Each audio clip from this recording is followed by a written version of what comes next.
Was it a surreal experience for you, having what people dream of, but what you hear from a lot of high-functioning entrepreneurs, founders, business owners, or successful people, that internal turmoil? I've never described it this way, but I'm going to give it a shot. So imagine that you and your life are a building, right?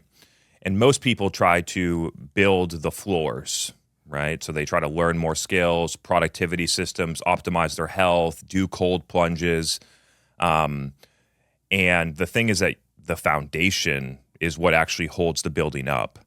And as I started to get deeper into like what is the foundation, it's actually everything in your subconscious mind.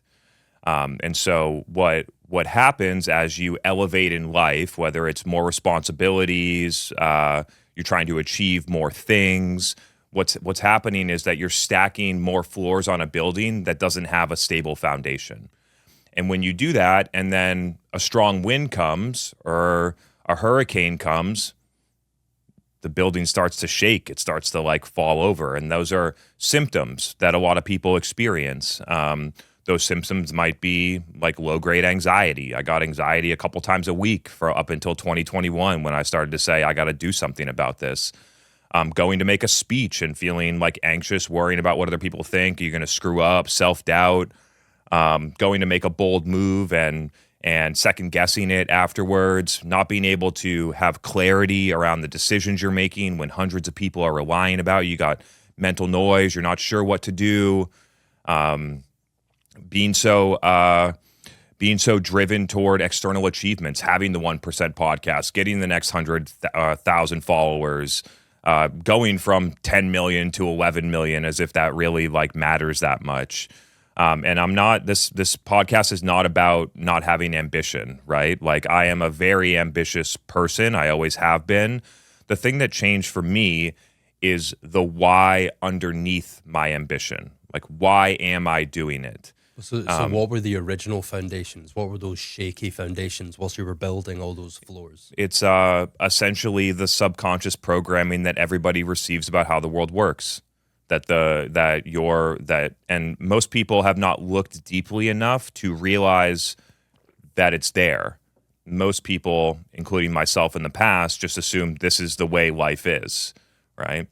That striving for the next milestone and achievements is what makes you valuable and successful, that like doing those things will impress other people and that other people might like you, that having anxiety and suffering is part of entrepreneurship, and that's just the way it is. So we should just deal with it and keep pushing through it, right? In reality, that is not how it has to work. And so I started to challenge a lot of those things about why are these things showing up in my life? And the reality is that it's because I believe that was how it's supposed to go. And so what happens is that when you believe I need to suffer to be successful, which is something that many people believe, that you actually invite suffering into your life. You actually go and look for it because you think that it's a good thing. And then through this process called confirmation bias, that you invite the suffering into your life, you believe that it's a good thing, you struggle through it, and it's not even guaranteed that there's any success afterwards. It's just struggling. And what happens is that because basically everyone believes that thing, and some people happen to be successful, that later they pass it on to everybody else as credible advice about how they got successful, and the cycle repeats itself over and over. Yeah, survivor bias is a term I hear a lot. And so I just started to look at this, explore the neuroscience, explore all the research that has been done. And most of the research has been historically geared toward clinical conditions, right? Like treating PTSD, like people that have conditions. So all the aim has been around fixing people. But when you take that research and you redirect it to how do I perform at the highest level possible, the same research applies. It's just taken to a different angle. Just like how exercise, if you're 300 pounds to get in shape, you could also apply that same physiological mechanisms to being Michael Jordan or Kobe Bryant. And so nobody has really pointed it in that direction so far. And as I've been continuing to study it, it has been fascinating how incredible it is. And as I've experienced it for myself over the past 5 years, at the beginning, I thought it was because I was special. I thought it was because I worked harder, because I was smarter. And now that I've shared it with more than 500 people now, and the process has given it's almost like you have this whole nother level of performance that you didn't know was there, like a whole nother gear, or better said, a whole nother infinite amount of gears in your potential, because the reality is that we create our own ceiling through our subconscious beliefs, which drive our nervous system state. And the science is fascinating if you want to go there. What's great is this is something you went through. So you're passing on your own learnings, your experience, and your knowledge to help people with what you experienced yourself. And you mentioned that mid-grade anxiety, and you previously said it took you 3 hours to go to sleep.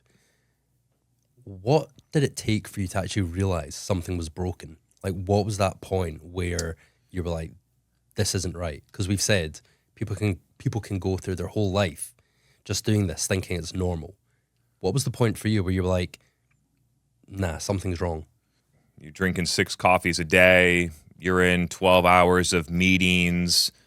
You're getting up at 5 a.m. to go and exercise every day. You try to get in bed at 8 p.m. so you can get an adequate amount of sleep to be ready to go, and then you can't fall asleep till 11 p.m. or even later than that, and all of a sudden you're running on 5 or 6 hours of sleep for an extended period of time.